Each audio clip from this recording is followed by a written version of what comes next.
ओम हर हर महादेव। जय श्री कृष्णा। राधे राधे। आज मैं आप लोगों को गीता के छठा अध्याय का महात्मा बतलाने जा रही हूँ।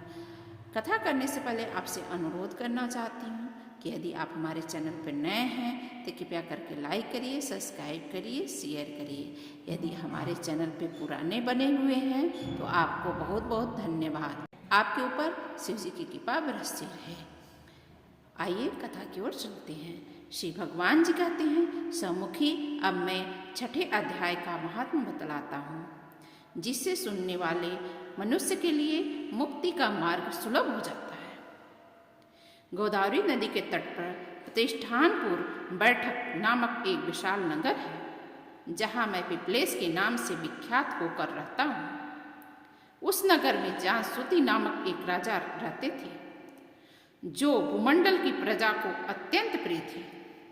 उनका प्रताप मार्तंड मंडल के व प्रचंड तेज के समान जान पड़ता था। प्रतिदिन होने वाले उनके यज्ञ के धुएं से नंदन वन के कल्प वृक्ष इस प्रकार काले पड़ गए थे, मानो राजा की असाधारण दानशीलता देखकर वे लज्जित हो गए हों। उनके यज्ञ में प्राप्त पुरोडांस के रस्वासादन में सदा आसक्त होने के कारण देवता लोग कभी प्रतिष्ठानपुर छोड़कर बाहर नहीं जाते थे। उनके दान के समय छोड़े हुए जल की धारा प्रताप रूपी तेज और यज्ञ के धुओं से पुष्ट होकर के मेघ ठीक समय पर वर्षा करते थे। उस राजा के शासनकाल में इतियों खेती में होने वाले 6 प्रकार के उपद्रवों के लिए कहीं थोड़ा भी स्थान नहीं मिलता था और नीति का सर्वत्र प्रसार होता था। वे बावली, कुएं, पोखरे खुदवाने के बहाने मानो प्रतिदिन पृथ्वी के भीतर ही निधियों का अवलोकन करते थे। एक समय राजा के दान, तप, यज्ञ, प्रजा पालन से संतुष्ट होकर के स्वर्ग के देवता उन्हें वर देने के लिए आए। वे कमल नाल के समान प्रज्वल हंसों का रूप धारण कर अपनी पंख हिलाते हुए आकाश मार्ग से चलने लगे। बड़ी उतावली के साथ उड़ते हुए वे सभी हंस परस्पर बातचीत भी करते जाते थे। उनमें भद्राश्व आदि 2-3 हंस वेग से उड़कर आगे निकल गए। तब पीछे वाले हंसों ने आगे जाने वालों को संबोधित करके कहा, अरे भाई भद्राश्व, तुम लोग वेग से चलकर आगे क्यों हो गए हो? यह मार्ग बड़ा दुर्गम है, इसमें हम सबको हाथ मिलाकर चलना चाहिए। क्या तुम्हें दिखाई नहीं देता? यह सामने की पूर्ण मूर्ति महाराज जांसूती का तेज पुंज अत्यंत स्पष्ट रूप से प्रकाशमान हो रहा है। उस तेज से भस्म होने की आशंका है, अतः सावधान होकर चलना चाहिए।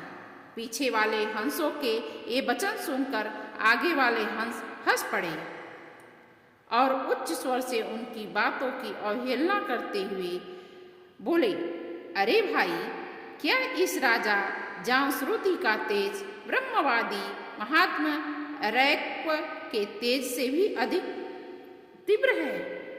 हंसों की ये बातें सुनकर राजा जांसूती अपने ऊंचे महल की छत से उतर गए और सुखपूर्वक आसन पर विराजमान हो अपने सारथी को बुलाकर बोले, जाओ महात्मा रैक्व को यहाँ ले आओ।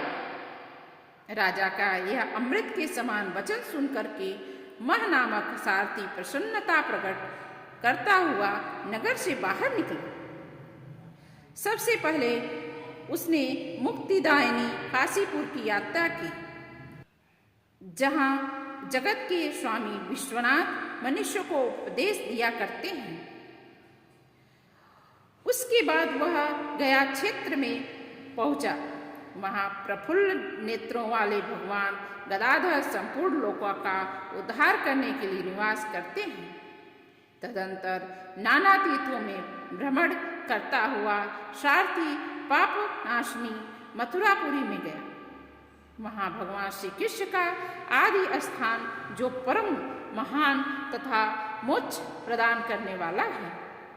वेद और शास्त्रों में वह तीर्थ त्रिभुवनपति भगवान गोविंद के अवतार स्थान के नाम से प्रसिद्ध है।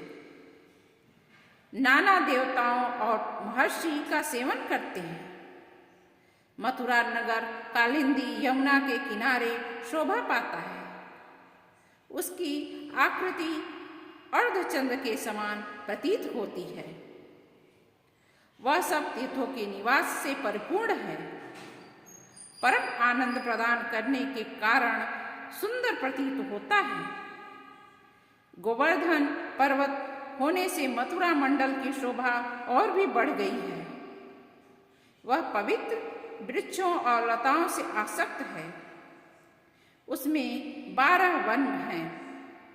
वह परम पूर्णमय था। सबको विश्वास देने वाले श्रुतियों के सारभूत भगवान श्री कृष्ण की आधार भूमि है।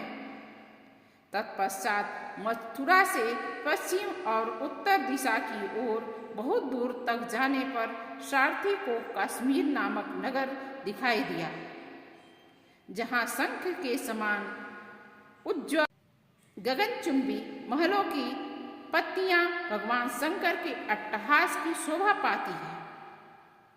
जहाँ ब्राह्मणों के शास्त्रीय आलाप सुनकर मुख मनुष्य भी सुंदर वाणी और पदों का उच्चारण करते हुए देवता के समान हो जाते हैं। जहाँ निरंतर होने वाली यज्ञ धूम से व्याप्त होने के कारण आकाश मंडल मेघों से धुलते रहने पर भी अपनी कालिमा नहीं छोड़ती है। जहाँ उपाध्याय के पास आकर छात्र जन्मकालीन अभ्यास से ही संपूर्ण कलाएं स्वतः पढ़ लेते हैं, तथा जहाँ मणिकेश्वर नाम से प्रसिद्ध भगवान चंद्रशेखर देहधारियों को वरदान देने के लिए नित्य निवास करते हैं। कश्मीर के राजा मणिकेश्वर के दिग्विजय में समस्त राजाओं को जीतकर भगवान शिव का पूजन किया था।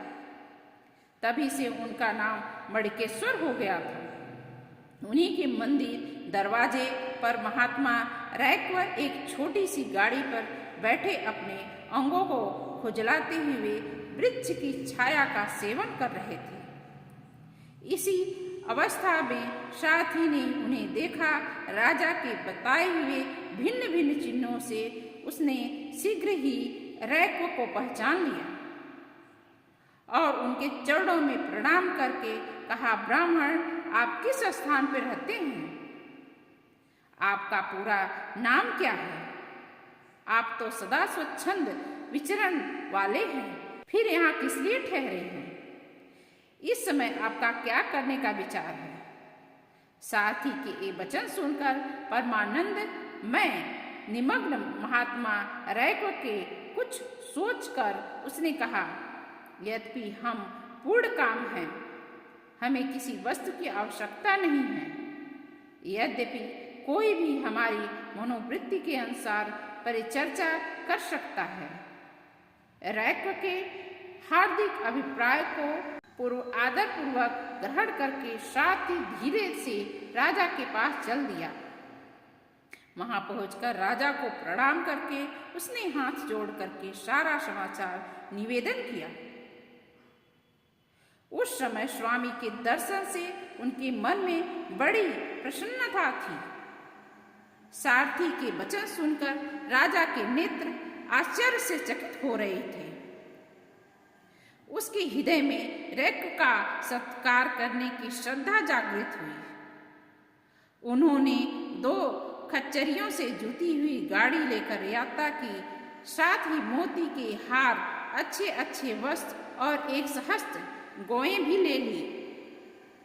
कश्मीर मंडल में महात्मा रैक्व जहाँ रहते थे, उस स्थान पर पहुंचकर राजा ने सारी पृथ्वी के आगे निवेदन कर दी और पृथ्वी पर पड़कर साष्टांग प्रणाम किया।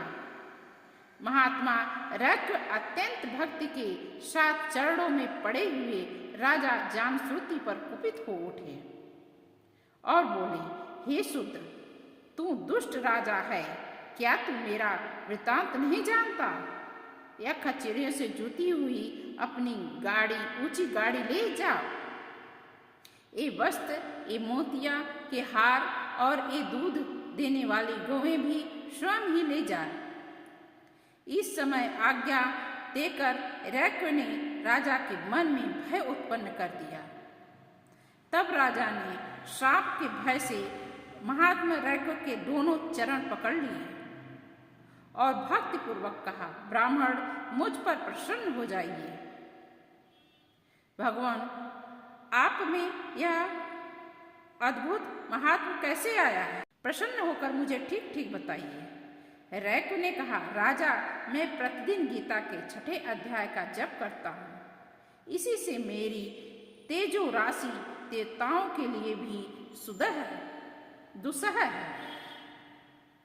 तदंतर मैं बुद्धिमान राजा जामश्रुति के यत्न पूर्वक महात्मा रैक्व से गीता के 6ठे अध्याय का अभ्यास किया, जिससे मुझे मोक्ष की प्राप्ति हुई। रैक्व पूर्ववत मोक्षदायक गीता के 6ठे अध्याय का जप जारी करते हुए भगवान मणिकेश्वर के समीप आनंद मग्न होकर रहने लगे। हंस का रूप धारण करके वरदान देने के लिए आए हुए देवता भी विस्मित होकर स्वेच्छानुसार चले गए। जो मनुष्य सदा इस एक ही अध्याय का जप करता है, वह विष्णु के स्वरूप के प्राप्त हो जाता है। इसमें तनिक भी संदेह नहीं है। गीता का 6ठा अध्याय आपको सुनकर कैसा लगा? यदि आपको अच्छा लगा होगा तो कृपया करके लाइक जरूर कीजिएगा और कमेंट में जरूर लिखिएगा। जय श्री कृष्णा, राधे राधे, ओम हर हर।